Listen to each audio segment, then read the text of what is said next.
Estar só é sinônimo de solidão? Não necessariamente. Uma mulher vive melhor sozinha do que um homem?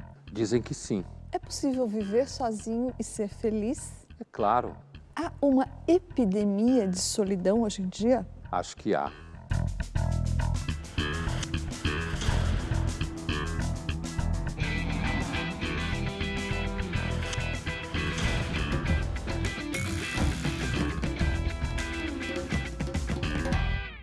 Estamos iniciando mais uma edição do Linhas Cruzadas, hoje para falar sobre solidão.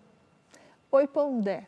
Oi, Thaís. Pondé, a gente foi às ruas perguntar para as pessoas se elas se sentem sozinhas. Vamos ver o que elas responderam. Eu não me sinto sozinha porque eu já fui casada. E no meu casamento eu me sentia sozinha. Agora que eu estou só, eu me sinto bem, sem solidão. Tenho minha esposa ao meu lado, minha filha, que para mim são as minhas companhias. Eu vivo cercado de muitas pessoas, mas em algum momento eu sinto que a solidão às vezes bate. Em alguns momentos eu me coloco sozinho, na verdade. Acho que a expectativa de resolver tudo às vezes nos tira a clareza de que podemos contar com o apoio de alguém que está ao nosso lado, seja uma pessoa mais próxima ou não. Então, eu acho que uma possibilidade de lidar com isso é ser receptivo ao apoio. Sim, eu me sinto sozinha. A maior parte do tempo, no trabalho, em qualquer lugar. Mesmo com tanto de gente em volta de mim. São Paulo é uma cidade muito grande, onde a gente vê muita gente, mas ao mesmo tempo a gente não se sente parte de algo. Né? A gente está sempre no metrô lotado, onde tem muita gente, e a gente não conhece ninguém. Né? Então você estar num lugar que tem muita gente, não necessariamente faz com que você não esteja sozinho. Né? Você pode estar sozinho porque aqui os laços são muito mais frágeis. A gente vive numa sociedade de era digital, onde as pessoas tendem a ficar mais no celular e abandonar essas comunicações afetivas. Se eu me sinto sozinha, me sinto sim, cada vez mais. Especialmente depois das eleições com a polarização, eu acho que a gente descobriu que amigos, às vezes que a gente tinha uma conversa muito mais diluída, voltou para a política e a gente hoje não consegue sentar com as pessoas para conversar sobre nada. Eu não me sinto sozinho, porque eu tenho uma família maravilhosa, esposa, filhos, e isso preenche a vida da gente. Você não se sente solitário, você se sente alegre, feliz. Siento solidão porque llego en un nuevo país, pero tengo amizade. Tem amizade. Solo não sinto solidão. Obrigado. Muito obrigado. Obrigado. Boa tarde. Boa tarde. Uma das pessoas fala que São Paulo é uma cidade muito grande, né? Um monte de gente no metrô e tal. Me lembrou uma daquelas falas constantes que o Nelson Rodrigues falava, né? Sobre São Paulo. E ele dizia que não existe solidão maior do que almoçar com um paulista. Essa é a ideia que me parece que está presente na fala daquele rapaz, de que em São Paulo você está tão focado nas coisas que você tem que fazer, e nesse sentido ele toca, assim como o Nelson, na típica solidão contemporânea, né? Urbana, o anonimato, que muita gente gosta. Justamente porque quando você mora numa cidade que você conhece muita gente conhece você, todo mundo te conhece, todo mundo sabe, sei lá, que você é filho do padre, sabe? Ou que a tua mãe é alcoólatra, ou que teu pai deu um super golpe, entende? Então tem a solidão da cidade grande, ela é ao mesmo tempo uma sensação ruim, mas muita gente se sente protegido de um conhecimento que os outros podem ter de você meio invasivo, né? Tem outro tipo de solidão parecido com essa que eles também tratam e que não tem a ver com a cena urbana, né? Mas é aquela solidão que a menina se referiu, que é quando você mesmo, estando com uma porção de pessoas, você se sente sozinho, pessoas que você conhece. Por exemplo, numa festa, né? Você já foi talvez a uma festa com muita gente ao redor, mas que te traz uma sensação de solidão. E daí, nesse caso, não tem a ver com a cena urbana, rural ou nada disso. É uma sensação mais subjetiva. Eu acho que você se sentir sozinho numa festa pode ser porque você levou para a festa alguma carga, algum conteúdo de alguma coisa que está te atrapalhando, ou simplesmente você não gosta daquelas pessoas. Porque normalmente as pessoas vão para a festa para não ficar sozinha, né? Para beber, de repente um pegar não a outra e ficar se pegando e não sei o quê. Se você não estiver na boa, aí você vai se sentir sozinho na festa, né? Eu acho que esse tipo de solidão pode ser das piores. Agora, a primeira entrevistada, ela falou que ela sentia sozinha quando estava casada e agora que ela se separou, ela não se sente mais sozinha. Isso também é uma experiência muito possível. Se você estiver num relacionamento que, na realidade, e aqui sem idealizar, porque não existe nenhum relacionamento ideal, eu imagino que o dela devia ser péssimo. Para ela estar sentindo, provavelmente, à medida que ela saiu do casamento, ela deve ter a impressão de que ela recuperou um mundo que ela não tinha antes. Porque isso é uma característica, é um risco, né, em relacionamentos. Então, a gente pode entender que a falta de contato social, né, o isolamento físico, é só um aspecto da solidão, né? A solidão tem a ver mais com algo que se sente do que propriamente com uma situação social. É claro, você pode, por exemplo, por escolha, querer passar um tempo sozinho no lugar, por precisar, né? No sentido de, se você chega no momento, às vezes, de exaustão, você fica sozinho, e isso, de alguma forma, restaura você. Aí você não vai sentir solidão, que normalmente significa algo negativo. Mas, sem dúvida nenhuma, se sentir só não é questão de matemática e de número de pessoas, né? No sentido de que é só uma relação física com o mundo. Provavelmente é muito mais uma relação não física com o mundo. Vamos assistir a uma cena do filme Náufrago, que conta a história de Chuck Nolan, que ao sofrer um acidente de avião e ser o único a sobreviver, vai parar em uma ilha deserta e sozinho precisa aprender como sobreviver. You gotta love crab. The nick of time, too. Couldn't take much more of those coconuts. Coconut milk's a natural laxative. Things Gilligan never told us. Oh.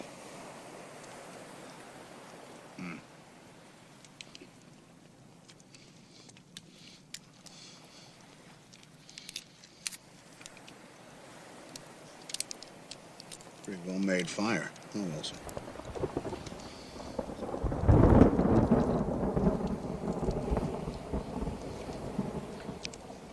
So, Wilson, we were en route from Memphis for 11.5 hours, about 475 miles an hour, so they think that we are right here. But we went out of radio contact, then flew around that storm for about an hour. So that's a distance of, what, 400 miles? 400 miles squared, that's 160,000 times pi, 3.1, 4, 56, 502,004. That's a search area of 500,000 square miles. It's twice the size of Texas. They may never find us. Esse tema desse tipo de solidão é aquele tema que o Robson Crusoe trabalha, apesar de que ele não tem um amigo sexta-feira, mas assim, é um tipo de solidão que retira da civilização, né? Então, você, por exemplo, tem que aprender a comer coisa que você não come, né? Você tem que aprender, de repente, a construir um lugar para você não ficar tomando chuva.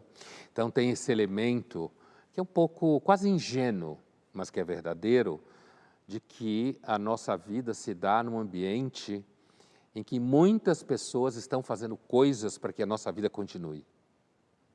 Desde a pessoa que faz o pão, até a pessoa que faz a infraestrutura da eletricidade, da água, do transporte, tudo isso.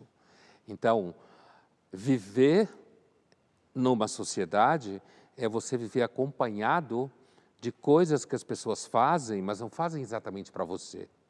É por isso que se fala que o capitalismo é um sistema em que coloca as pessoas para colaborarem umas com as outras sem se conhecerem, né? No sentido de que estão gerando coisas. E esse caso aqui, por exemplo, eu acho que um dos temas interessantes desse tipo de solidão é a ideia de que o risco que você corre de se desumanizar. De repente ficar muito sujo, de repente perder a noção da vergonha, não tomar banho, certo? Justamente porque você não tem pessoas à sua volta. E isso, tanto é que esse elemento civilizado, de imaginar, típico do século XIX, do inglês que vai parar numa ilha do Pacífico sozinho, e, no entanto, todo dia ele tem uma rotina, certo? Ele faz as coisas mais ou menos à mesma hora, repete os hábitos, para construir à sua volta a sensação de que ele não deixou de ser gente, só porque ele está sozinho. Então, mas numa situação como essa deve ser uma preocupação maior do que a da solidão. Outra preocupação, sobreviver, outra preocupação, ser encontrado. Quer dizer, a solidão, numa situação como essa, é lá a prioridade combater a solidão é a prioridade número 40, talvez. Está tão ocupado em garantir a sobrevivência, animais perigosos, sei lá. Agora, de repente, quando você está no momento em que está tudo tranquilo, de repente você pode perceber que você está só, né?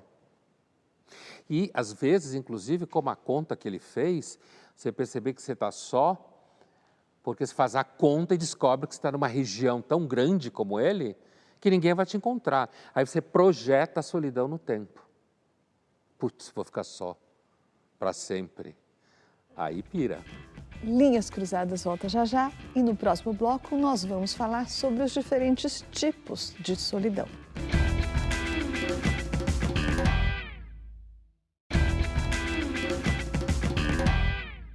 Estamos de volta com Linhas Cruzadas, hoje falando sobre solidão. E no bloco anterior, a gente falou sobre alguns tipos de solidão, a solidão urbana, a solidão que se sente mesmo estando no meio de uma multidão. E agora eu queria saber o que é a solidão cósmica. Bom, é a solidão cósmica que foi descrita pela primeira vez pelo filósofo e cientista Blaise Pascal no século XVII. O que o Pascal fala é já sabendo, né, é justamente na época em que o Newton está, então, montando o seu sistema cósmico, mecânico, né, gravitacional, em que o universo é um monte de pedra e areia vagando, né? Então, o Pascal fala que ele podia ter nascido nesse lugar ou em outro do universo, nessa época ou em outra muito diferente, ou seja, não há nada de especial no lugar em que ele está. E aí ele fala uma frase, que é uma frase que tinha sido falada pelo Nicolau de Cusa, 1400, aplicada a Deus, e o Pascal usa em relação ao universo, que ele diz: o universo é um círculo cuja circunferência está em toda parte e o centro em parte alguma. Quer dizer, é infinito. A circunferência está em toda parte e o centro não está em parte alguma. Então, não existe um eixo organizado a partir de um ponto. Tudo vaga, vazio, indo em direção a lugar nenhum, sem nenhuma referência. Então, a solidão cósmica, afora que o cinema já mostrou, astronautas já falaram que estiveram fora da Terra, e a gente consegue imaginar, um exercício de imaginação, nós mesmos aqui sentados, o que o Pascal está falando, esse modelo de universo, que não é mais o modelo das hierarquias metafísicas medievais, em que Deus, então, o universo é visto como a assinatura de Deus. Cada coisa tem o seu lugar certo e tudo está relacionado. Não, o universo é um lugar escuro, vazio, por onde circulam pedras indiferentes. E esse tipo de princípio, te traz uma sensação de abandono. Exatamente. Sensação de que você está imerso numa contingência cega, seja ela temporal, porque o tempo é muito grande, seja ela física, espacial, porque o centro está em parte alguma, certo? E, ao mesmo tempo, quer dizer, como se você enchesse o seu pulmão de ar e você conseguisse capturar o universo inteiro, você não ia capturar, porque ele é infinito. Por isso que o Pascal fala, em outro momento dos seus pensamentos, tudo que é comparado ao infinito é como nada. Então, a solidão cósmica não é só uma solidão espacial, é uma solidão da indiferença do caráter infinito do universo em relação a você que é finito, certo? E daí o sentimento de abandono, né? Nós conversamos com o senador e astronauta Marcos Pontes, que no dia 30 de março de 2006 foi enviado para uma missão espacial com outros astronautas. O espaço é um lugar muito solitário, realmente é um lugar muito solitário. Embora a gente tenha alguns dos nossos amigos ali conosco na espaçonave, mas é bom você estar em contato com muita gente, não só com 4 pessoas, como no meu caso, éramos em 5 na espaçonave. E naqueles momentos em que você tem um momentinho de folga, que é raro dentro da estação espacial, de olhar para essa terra maravilhosa, imaginar, né, tudo que tem por ali, lembrar que a gente dá uma volta na Terra em 90 minutos, passa 45 minutos do lado do dia, 45 minutos do lado da noite. Então, naquele momento que eu tinha 6 horas para dormir, sozinho ali no meu saco de dormir, olhando para a Terra, eu vi tanto lugar bonito, mas eu não podia tocar em nada. Então, essa é uma sensação muito estranha, né? Aqui, você começa a dar muito mais valor às coisas que você encontra aqui. É colocar o pé na areia da praia, é sentir o cheiro de flores, o cheiro dos lugares, sentir o abraço das pessoas. Nós somos seres, né, sociáveis, a gente quer viver em sociedade, viver com outras pessoas. Aliás, é comprovado que a pessoa vive mais e vive melhor quando ela tem bons relacionamentos. Então, se eu posso dar um conselho do ponto de vista aqui de astronauta, tenha bons relacionamentos, né? Traga os seus amigos queridos, traga a sua família para ficar junto, não guarde rancor, faça coisas boas, ajude outras pessoas, pense coisas boas, que a vida segue muito melhor e a solidão é afastada, tá? Um grande abraço aí, tchau, tchau. Imagina a experiência daqueles astronautas que foram até a Lua, né? Porque ele estava numa estação espacial, ele estava vendo a Terra. O que ele fala da distância, ele fala da pisar na areia, não sei o quê. Agora, imagina aqueles homens que foram para a Lua, né? Inclusive tem um relato no documentário que a Apollo 11, o piloto da missão, que era o Michael Collins, que não desceu na Lua, que ficou dando voltas ao redor da Lua enquanto o Neil Armstrong e o Buzz Aldrin estavam no solo, que teve um momento que ele começou a chorar, justamente pela solidão. Deve ser muito forte essa experiência. Deve ser muito vendo forte. The Pale Blue Dot. Deve ser muito forte, mas ela é muito específica também, né? Ela afeta as poucas pessoas que deixaram a Terra. Claro. Agora, a outra leitura dessa solidão cósmica já é bem mais universal. Essa leitura do abandono, da sensação de desamparo, ao constatar que não existe nenhuma ordem no universo e nenhum centro no universo. Sem dúvida, quer dizer, como eu estava falando, nós dois aqui, o próprio Pascal no século XVII, nem existia astronauta, ninguém imaginava que alguém ia conseguir fazer uma coisa dessa, é capaz de fazer essa projeção. Você pode simplesmente imaginar você numa nave espacial, vagando pelo universo, e a solidão cósmica, ela poderá lhe aparecer mais forte ainda se você imaginar que não existe vida em nenhum outro lugar do universo. Nenhum lugar. Só aqui. É claro, isso são hipóteses, não dá nem para provar que sim nem que não. Mas as pessoas que constantemente vivem em busca de alienígenas e não sei o quê, no fundo, a ideia de que existam alienígenas é uma forma de companhia no universo. Porque imagine se a vida surgiu na Terra e só na Terra. E a vida inteligente e consciente, portanto, derivada da vida não inteligente, só surgiu aqui. E, portanto, no dia que o Sol apagar e o planeta Terra acabar, e a espécie humana desaparecer, o universo volta a ser pedra e areia. Essa solidão cósmica, qualquer um de nós pode imaginar, né? Agora, no caso dos astronautas, é uma experiência que tangencia a ideia de que você vê aquele espaço gigantesco, silencioso, escuro, e o planetinha Terra, aquele pequeno pálido ponto azul, cercado dessa escuridão toda, você tem uma espécie de materialidade da solidão cósmica. E só poucas pessoas, de fato, têm. Provavelmente é uma experiência do tipo que o Kant chamava de sublime. Você se sente desse tamanho assim, ó. E aí você fica pensando no inventário, na reforma, na eleição. Aí você diz, meu Deus do céu. Vamos agora para o nosso jogo rápido. Pondé, religião ou filosofia?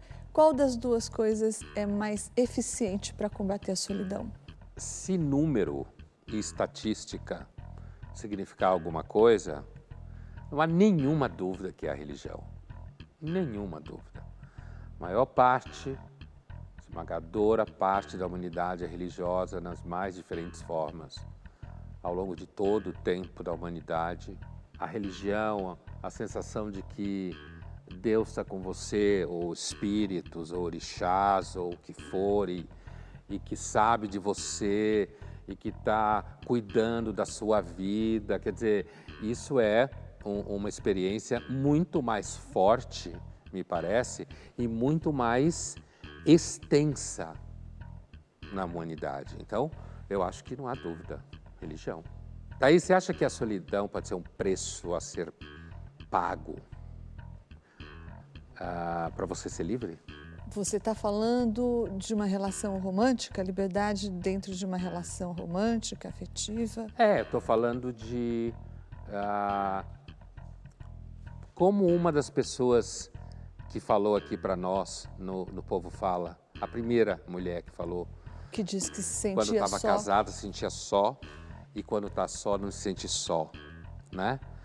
Você acha que, de repente, às vezes, a solidão é um preço que você tem que pagar para conseguir se sentir livre em relação a algo que você não estava livre? Eu entendi, Pondé, mas eu acho que é um preço possível, mas é um preço muito alto. Eu acho que não é um preço necessário.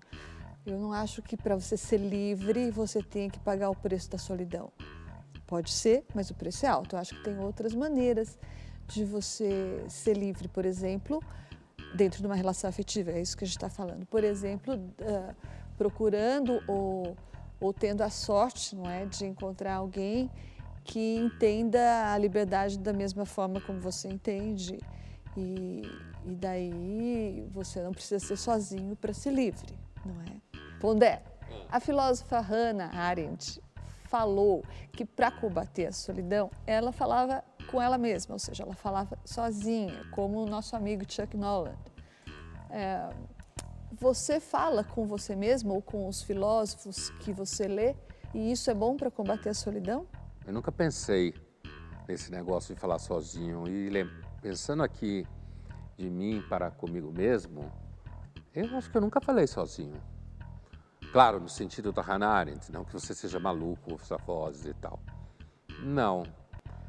E, sei lá, me parece que falar sozinho para combater a solidão, parece que é um estado de solidão muito grave, me dá a impressão. Acho que as formas de se relacionar com a solidão que eu tenho são muito banais. Não tem nada de tão especial quanto a Hannah Arendt. Thaís, sentir-se só é um preço que a gente tem que pagar quando você é inteligente no mundo atual? Bom, acho que não precisa ser muito inteligente, não precisa ser inteligente. Basta você pensar diferente da sua turma, não é? Porque eu acho que a solidão que você sente quando você é isolado pelos seus pares é uma forma grave de solidão, não? É isso aí. Linhas Cruzadas volta já já.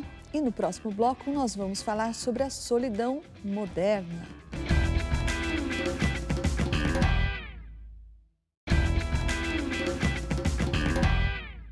Estamos de volta com Linhas Cruzadas, hoje falando sobre solidão.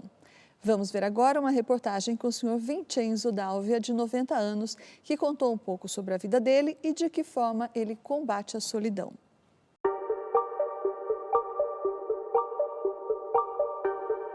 Posso contar uma história para mim? Posso. Antes de vir para cá, eu tinha um tio meu. Eu passei a guerra na Itália, mas a guerra que não quer nem para cachorro. Na minha família, eles eram 8.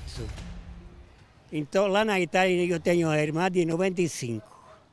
Eu vou fazer 91. Faz uns 5, 6 anos atrás, eu fui para a Itália. Na volta, me deu um arrepio imenso. Tenho um monte de parentes por parte de minha esposa. Por parte minha, não. Então, aquele lá mexeu comigo. Eu não gosto de ficar na minha casa.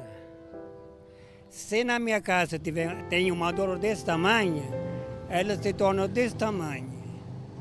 Eu vou aconselhar também para você, quando chegar a minha idade, não fique em casa.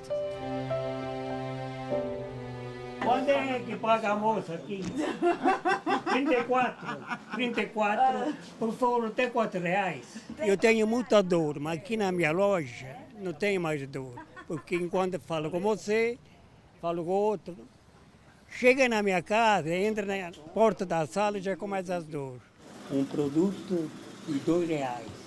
Todo dia a gente bate um papinho, todo dia, sabe? Eu chego de manhã cedo aqui, ele também chega às 7 horas, na loja dele abre às 8, eu aqui 8h30, né? Mas a gente chega cedo, primeira coisa é aí no bar, um cafezinho. Esse aí mora aqui. Essa turma, a juventude hoje está se prendendo muito, ficando isolada, negócio de internet, jogos, sabe? Que isso acaba a pessoa ficando como? Ficando solitária, solidão, sozinho, né? Aqui é tudo conhecido. Eu tenho que me distrair. Por exemplo, estou conversando com você, isso me faz um bem imenso, entendeu? Aqui vem meu cliente, sou Vicente, passa rápido. O Vicente é assim, isso aí é ele, esse é o normal dele todo dia, tá? Não está fazendo o tipo, não. O João tem que procurar fazer o bem, amor, tem que ter amor, a primeira coisa, amor.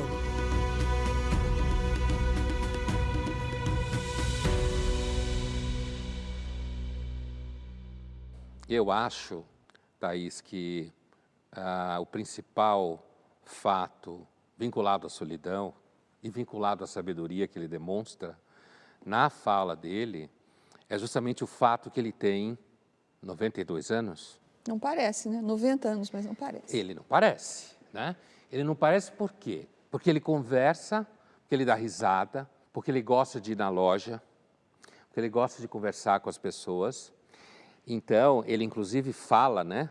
Para quem está conversando com ele, fazendo uma reportagem, ele fala, um conselho que eu dou para você, quando você chegar na minha idade, é não fique sozinho, certo? Quer dizer, saia de casa, continue a ter relação com as pessoas. Então, eu tenho a impressão que esse discurso desse personagem, que não é um personagem, fora da idade dele, não faz nenhum sentido. E não tem nenhuma força.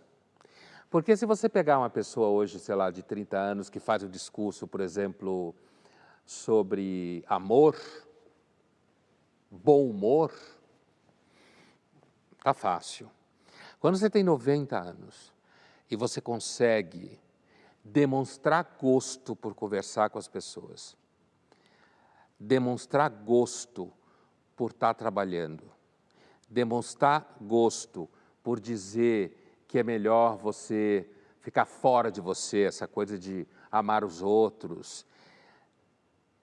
Me parece que o que ele está falando é justamente como ele pode ter 90 anos e não ser sozinho. O que é muito difícil. Eu imagino que grande parte das pessoas que têm 90 anos, elas podem estar de tanto saco cheio de tanta coisa, que elas não são como ele demonstra ser na entrevista. entendeu? Bom, Dé, mas a gente tende a achar que o envelhecimento é o principal caminho para a solidão, né? Mas tem várias pesquisas que mostram que os jovens, pelo menos, se dizem mais sós, dizem sentir mais solidão do que os mais velhos. Então, tem, por exemplo, esse estudo realizado na Inglaterra em 2019 pela BBC com o Wellcome Collection. E ele concluiu que, olha só, foram 55 mil pessoas ouvidas e entre os jovens de 16 a 24 anos, a porcentagem dos que disseram se sentir sozinhos foi de 40%. E essa porcentagem entre os maiores de 75 anos foi de apenas 27%. Então, a pesquisa até aponta a possibilidade de que a solidão seja igual ou diferente de um para outro, mas que o fator aí decisivo seja de que os mais velhos são mais resistentes à solidão do que os jovens. Você acha que existe mais solidão entre os jovens de verdade, como aponta a pesquisa, ou, como sugere a conclusão da pesquisa, a diferença é só que os mais velhos são mais resistentes à solidão e os jovens mais vulneráveis a esse sentimento? Olha, eu acho que tem muitos elementos numa pesquisa como essa, e como toda pesquisa acaba em números, então eu sou um pouco cético em relação a isso. Concordo com a ideia de que quando você, acima de 75 anos, acho que foi o número que você falou, mas ainda tem saco para falar, interesse para responder pesquisa, você não é só resistente à solidão, você viveu 75 anos e continua de pé, né? Então, nesse sentido, pode ser que você, em relação a um jovem de 16, 17 anos, pode ser que esse jovem que não está acostumado a sofrer, em comparação com alguém de 75, pode ser que ele de fato sofra mais mesmo do que alguém de 75. Mas, ao mesmo tempo, quer dizer, alguém de 75, provavelmente, parte das pessoas com que ele conviveu na mesma geração dele já morreu. Ele provavelmente vai morrer em algum tempo. Enquanto que o jovem, mesmo que ele esteja se sentindo só agora, talvez seja uma coisa que você resolva ouvir no som no seu quarto, entendeu? E uma pessoa de 75 anos que se sentir sozinha, ela não vai ouvir som no quarto dela. Ou ficar fantasiando, ir para Londres, trabalhar e aprender inglês. Já passou. Mas eu acho que do ponto de vista, digamos assim, da condição humana enquanto tal, a solidão de uma pessoa, voltando ao nosso entrevistado, quer dizer, uma pessoa que aos 90 anos consegue demonstrar gosto pela vida, é de fato um herói. Ainda nessa toada aí, você sabe que há 4 anos o governo britânico tem um programa de combate à solidão, né? Nesse programa, ele inclui desde, por exemplo, incentivar os carteiros a falar, puxar conversa com os mais velhos, quando eles vão entregar cartas. Quem ainda recebe carta, né? Só pode ser velho. E daí, nesse segmento jovem, eles arregimentam voluntários para ser amigos de solitários, jovens do mesmo bairro que eles, esse tipo de coisa. Esse programa funciona há 4 anos. Mas aí, recentemente, o Frank Furedi, o cientista político, seu amigo, estava escrevendo sobre isso e criticando esse programa, porque o que ele diz é o seguinte, que as pessoas não estão sofrendo mais de solidão, elas estão mais temerosas da solidão. A solidão é uma coisa intrínseca ao ser humano, diz o Frank Furedi, só que agora as pessoas temem mais a solidão do que temiam no passado. Você concorda com ele? Eu acho que, desde que foi inventado a ideia de que a gente tem que ser feliz, né? Que a gente tem que ter sucesso e que a gente é dono do nosso destino, dá para ter mais medo de tudo que significar o contrário disso.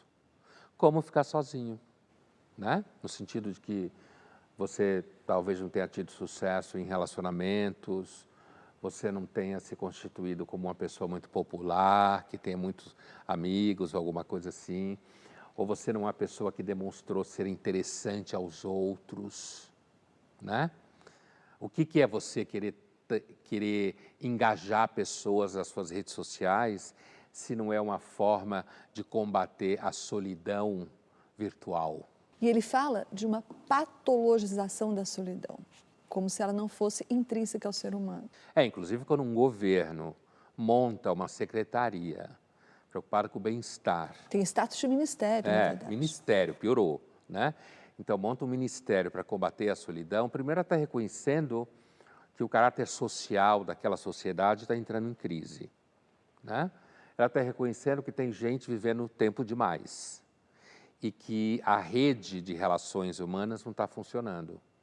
Porque se o Estado precisa cuidar disso, é porque a sociedade organicamente não está funcionando. E, no caso do Furedi, que eu sei um tanto as ideias dele, quer dizer, seguramente ele suspeita que o Estado atrapalha a família, seguramente, porque os profissionais de assistência social, que cuidam de muitas pessoas que estão vulneráveis, mas muitas vezes entram na relação familiar com o peso do Estado e desautorizam e suspeitam a priori da família, principalmente do pai, do homem. E isso introduz uma variável que é supostamente científica numa relação como a família, que é completamente vulnerável à análise científica. A família é vulnerável. Para você provar que a família pode ser negativa, é muito rápida. Veja que tem um monte de gente que fala isso. Filósofo, sociólogo, jornalista, escreve em jornal isso, fala isso em televisão. Aí, quando você vai lá e entrevista pessoas que, por exemplo, estão com quadros clínicos muito graves, a primeira coisa que as pessoas falam é: não, foi muito importante descobrir a minha família. É como se você só descobrisse que tem família quando você está na pior. Agora tem uma pergunta do público para você. Aliás, tem muitas perguntas do público. Esse nosso programa com o tema solidão foi o que até hoje bateu o recorde de perguntas. Chegaram muitas. As pessoas Muita estão gente só, né? Provavelmente. Ó, te pergunta, é uma sigla aqui, PVICQ. PVICQ te pergunta, no que a experiência da solidão nos ajuda? Se é que ele ajuda em alguma coisa, é talvez você perceber o quão você é uma má companhia. Não pode depender da pessoa, não? Claro, depende da pessoa, né? Mas pode te ensinar como você pode ser uma má companhia, que você enche o seu próprio saco, estando com você o tempo inteiro. Acho que pode ensinar, talvez, a você perceber que muitas vezes quem salva você de si mesmo são os outros, né? Não necessariamente fazendo você feliz, mas puxando você para algum tipo de relação do lado de fora, né? E em relação à época que a gente vive, talvez ajude a você perceber como o mundo contemporâneo pode estar num viés complicado. E identificar esse viés não significa que tem a solução, porque não tem, mas que é um viés de uma certa fetichização de você ser completamente emancipado, completamente autônomo, não precisar de ninguém. Então você fica uma espécie assim de emancipado para o nada. Para participar do Linhas Cruzadas, envie sua pergunta ou seu comentário através das redes sociais da TV Cultura, usando a hashtag Linhas Cruzadas. Linhas Cruzadas volta já já e no próximo bloco nós vamos falar sobre a solidão nas relações afetivas.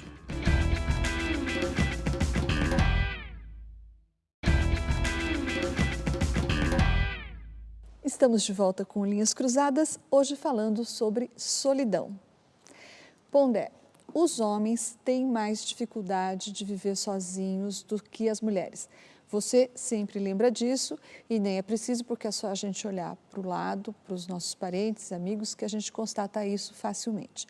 Mas o fato de os homens terem mais dificuldade de viver sozinhos do que as mulheres significa também que eles são mais vulneráveis à solidão, que eles sentem mais a solidão do que as mulheres, ou não necessariamente? Eu acho que significa que os homens acabam sendo mais dependentes das mulheres do que o contrário. No sentido de que, por exemplo, é muito comum que quando o homem resolve se separar da mulher, ele já tem outra mulher. Né? Tanto Aliás, que... é só quando ele se separa, quando tem outra mulher. Então, isso, quando tem outra mulher, quer dizer, ele vai tocando um relacionamento até que apareça uma outra mulher, normalmente mais jovem, né? Com quem ele vai ficar. E enquanto isso não aparece, ele vai tocando. Por isso que situações muito dramáticas para homens são situações em que, quando ele não espera, a mulher resolve se separar. Porque as mulheres que normalmente, talvez isso mude com a emancipação feminina, com a história, sei lá, daqui 500 anos seja diferente, mas normalmente as mulheres têm um vocabulário subjetivo maior. As mulheres se observam mais, falam mais sobre o que elas sentem. Você tem todo um mercado de conteúdo voltado para isso. Todo o mercado de conteúdo, né? Inclusive, grande parte das redes sociais é ocupada, inclusive, por mulheres. Porque falam e conversam, né? Mesmo no telefone, pode passar a hora falando uma com a outra e normalmente se interessa por coisas. Os homens, normalmente, têm interesses mais focados, né? Então, é o trabalho, é a sobrevivência, mulher, certo? Imagino que com os gays seja a mesma coisa, né? E às vezes um hábito ou outro, assim, sabe? Jogar bola, quem gosta, sei lá, alguma coisa assim. Enquanto que a mulher tem, me parece, uma rede mais rica de interesses. Então, você quer dizer que, sendo mais sozinhos, os homens tendem a sentir mais solidão, tenderiam a sentir mais solidão? Quando estão sozinhos.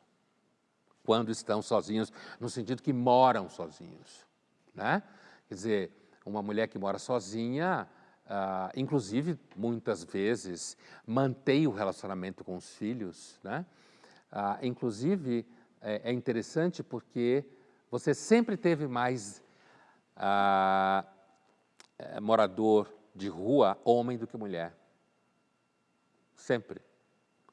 Porque os homens sempre foram mais passíveis de se desgarrar, porque as mulheres sempre tenderam a manter relação com os filhos, com a família, né?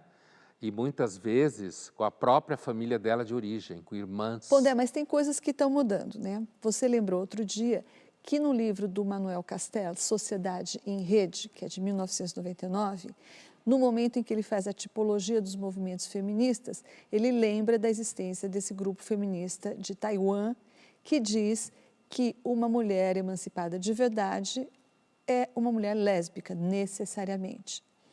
Você acha que esses movimentos feministas podem um dia acabar transformando uma mulher apaixonada por um homem numa mulher submetida ao patriarcado?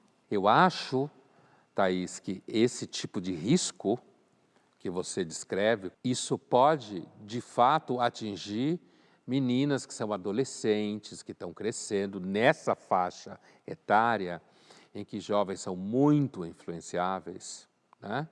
E escutarem, isso você vê já em meninas que estão entrando na faculdade ou mesmo na escola, esse discurso feminista agressivo, que faz, inclusive, com que muitos meninos tenham medo de se manifestar o interesse nas mulheres. É como se as feministas, nesse sentido, tivessem dado a vitória nas relações entre homens e mulheres aos assediadores. Deram a vitória aos assediadores. Por quê? Porque reduziram todos os homens assediadores em potencial. E como tem uma dança na relação, é claro que uma situação em que uma mulher fala não e o cara fica insistindo, enchendo o saco dela, é claro que isso é um pé no saco. Agora, chegar a uma situação em que se você aborda uma mulher num ambiente, num bar, que é normalmente um lugar que as pessoas vão para se encontrar, e de repente isso é criminalizado, ou isso já é caracterizado como risco, se você é um moleque que está começando a entrar no mundo das relações afetivas, você pode criar um sistema de autodefesa e simplesmente sair fora, né? Pois é, então esse moleque vai fazer aquilo que você sempre repete, que é reduzir a capacidade de investimento dele numa relação afetiva. Você acha que essa redução de investimento nas relações afetivas, de maneira geral, tem a ver com esse sentimento de aumento da solidão de que fala o Fured? Então, acho que sim. Acho que sim, porque há, sem dúvida nenhuma, um aumento de solidão no mundo contemporâneo pelo fato de você ser meio que empurrado a se preocupar com sua carreira o tempo inteiro e investir em relações que são altamente instrumentais, que são as relações de mercado de trabalho.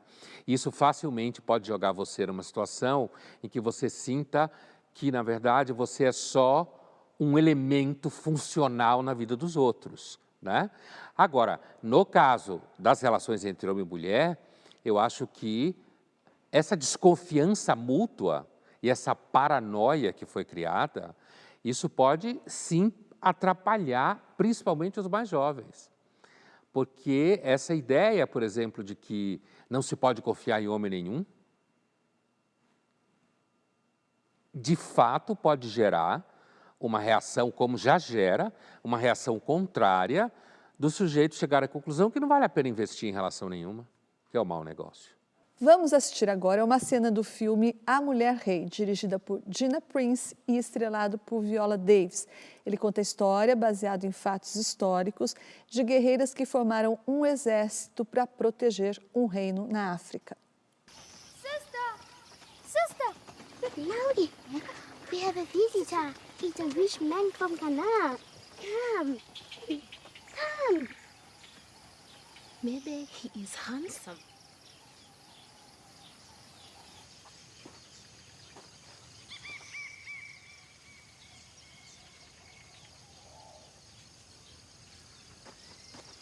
I own 3 fields of palm trees. You will work. You do not talk to your husband? In my house, you will learn to obey. No! Forgive my daughter. The whispers were right. This girl is worthless. Master over there.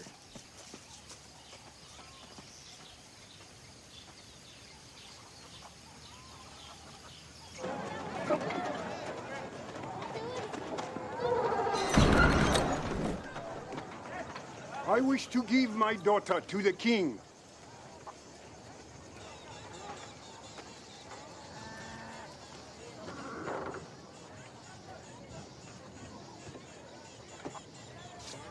No husband will have her. I will not marry a woman who beats me. Go to war, then you will understand what pain is.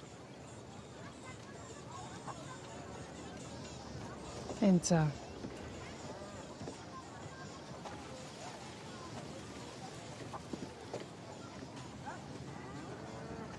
Esse filme é daqueles filmes engajados, né? Todo filme engajado é ruim, de alguma forma. Ele não é ruim, mas ele tem um elemento engajado. Por exemplo, eles não perceberam que os negros maus do filme estão todos com roupa de árabes. Que gafe, né? Para quem está querendo discutir não discriminação, inclusão. Mas os americanos são ruins mesmo, né? Tem ficado ruins. Mas a história do filme, a história desse exército de mulheres do reino de Daomé, que tem um rei, que seu exército é de mulheres, e são mulheres que fazem voto de celibato. E é justamente essa menina, a evolução dramática dela, ela vai virar uma dessas guerreiras, e ela, nesse processo, acaba conhecendo esse rapaz brasileiro, que é meio português, meio negro, nascido no Brasil, que vive no Brasil, e que eles dois acabam se apaixonando, e da cena final super importante, entre ele, que quer levá-la para Londres para eles se casarem, e as guerreiras, ela vai ficar com as guerreiras. Então, é claro, o começo, essa cena que o cara bate nela e ela se revolta e tudo mais, é interessante porque se critica muito o celibato na Igreja Católica, é como se fosse assim, freira celibatária não pode, mas guerreira celibatária pode. Porque isso é sororidade. É sororidade, é combate ao racismo, é lindo, é maravilhoso, certo? Então, apesar do filme ser um filme interessante, que tem um elenco muito bom, que mostra uma trama, é um filme de ação. Tem guerra, batalha, elas lutam muito bem, elas dançam, né? E mostrar como funcionava o mercado de escravidão, né? Como se tirava os escravos da África. Ao mesmo tempo tem esse problema, que como ele quer fazer um discurso contra o patriarcado, como ele quer fazer um discurso contra a opressão feminina, a heroína são mulheres que não podem ter filhos, não podem ter relação sexual com homens, não tem nada que indique que elas têm entre elas. Não podem se apaixonar. Não podem se apaixonar. Então, ao erguer esse tipo de modelo como sendo o modelo da mulher que recusa o domínio patriarcal, você tem um subtexto embaixo, que é aquilo que você estava falando antes, que uma mulher que então se apaixona, se envolve, tem filho com um homem, ela, por definição, já abdicou da sua condição completamente livre. E como que isso conversa com o nosso tema da solidão? Porque, na verdade, aqui você tem um tipo de solidão, sororidade entre mulheres, que é a solidão afetiva em relação a homens. Você não pode ter, elas são sozinhas. Se você não estivesse fazendo um discurso feminista no filme, antirracista, isso ficaria muito claro. Mas não fica claro, ou seja, militância deixa você burro. E sozinho. E sozinho. Linhas Cruzadas fica por aqui, mas na semana que vem a gente está de volta.